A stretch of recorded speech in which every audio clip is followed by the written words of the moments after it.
Last प्रश्न म्हजो तो म्हळ्यार टॅक्सींचो. सो टॅक्सीक हात लायतले काय आसा तशें चलपाचें? टॅक्सी प्रमाणे मॅन्डेटरी कितें आसा requirement they have already complied. I understand from the industry there are still some shortfalls which need to be done. So last few weeks I've been just spending to know where we stand.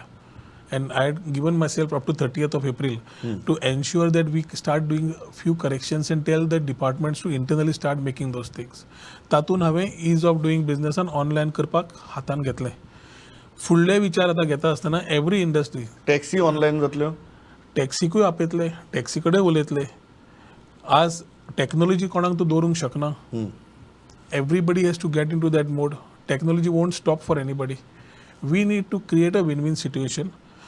Taxi people also become a very important stakeholder, and they also need to be as important as a water sports person, as other people in the trade who are contributing to the factor of providing a positive label for tourism as Goa as a good destination or preferred destination for the type of tourist we want to cater to.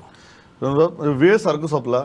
आयटीचेर आमकां उलोवपाचें आहा, पूण म्हाका दिसता नाव that we have got into this mode of talking policy, we will do another interview after some weeks where will talk only about IT, but tourism being the most important portfolio that you have. आज आमी टुरिजमाचेर उलयले. ह्यो ideas येवच्यो, implement जावच्यो आनी फुडें व्हरच्यो. I think म्हाका दिसता इतलेच सगळे जाण मागपाक शकतात. And as I started this interview with you are one person जाका पळयतकीर तरी आमी एक मातसो एक धाडस येता पळय की करतलो म्हणून तशें दिसता. सो आय थिंक तितलीच एक गोंयकार म्हणून अपेक्षा आनी तितल्याचेर थांबता. तथास्तु.